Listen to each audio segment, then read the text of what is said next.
ভোরের নরম আলো ছোট্ট গ্রামটি ধীরে ধীরে জেগে উঠছিল। পাখিদের কিচিরমিচির আর মৃদু হাওয়ায় দুলতে থাকা ধানক্ষেত যেন নতুন দিনের স্বপ্ন বুনছিল। এই গ্রামেরই এক কোণে থাকত রাহুল, এক দরিদ্র কিন্তু স্বপ্নবাজ ছেলে। রাহুলের বাবা ছিলেন একজন কৃষক। প্রতিদিন ভোরে মাঠে চলে যেতেন আর রাহুলও মাঝে মাঝে তার সঙ্গে যেত। একদিন মাঠে কাজ করতে করতে রাহুল বলল, বাবা, আমি বড় হয়ে শহরে পড়াশোনা করব।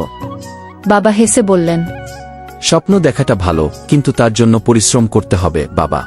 সেই কথা রাহুলের মনে গেঁথে গেল। সে প্রতিদিন স্কুলে মন দিয়ে পড়তে শুরু করল। রাতে কেরোসিনের ক্ষীণ আলো বসে বই পড়ত। তার মা প্রায় বলতেন, এত কষ্ট করিস কেন?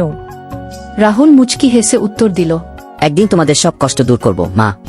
গ্রামের সবাই জানত রাহুল খুব মেধাবী, কিন্তু তার পরিবারের আর্থিক অবস্থা খুব খারাপ ছিল। একদিন স্কুলের শিক্ষক তাকে ডাকলেন।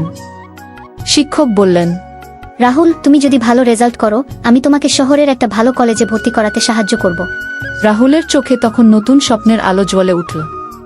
পরীক্ষার দিনগুলো খুব কঠিন ছিল, কিন্তু রাহুল হাল ছাড়েনি। প্রতিদিন আরও বেশি করে পড়াশোনা করত। অবশেষে ফলাফল বের হলো। রাহুল পুরো জেলায় প্রথম হল। গ্রামে আনন্দের বন্যা বয়ে গেল। সবাই তাকে অভিনন্দন জানাতে এল।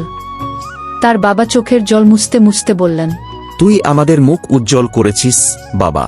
রাহুলের মা রাহুলকে বললেন, আমি জানতাম তুই পারবি। কিছুদিন পর রাহুল শহরে পড়তে চলে গেল। নতুন পরিবেশ, নতুন মানুষ, সবকিছুই তার কাছে অপরিচিত ছিল।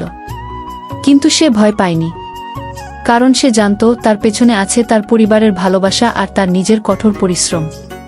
কয়েক বছর কেটে গেল। একদিন রাহুল বড় একজন ইঞ্জিনিয়ার হয়ে গ্রামে ফিরে এলো। সে তার গ্রামের জন্য একটি স্কুল তৈরি করল, যাতে গ্রামের আর কোনো শিশুকে অন্ধকারে পড়াশোনা করতে না হয়। গ্রামের মানুষ গর্বে ভরে উঠল। রাহুল দাঁড়িয়ে বলল, আমি যা হয়েছি এই গ্রামের জন্যই হয়েছি। তাই আমি চাই এখানকার প্রতিটি শিশু নিজের স্বপ্ন পূরণ করুক।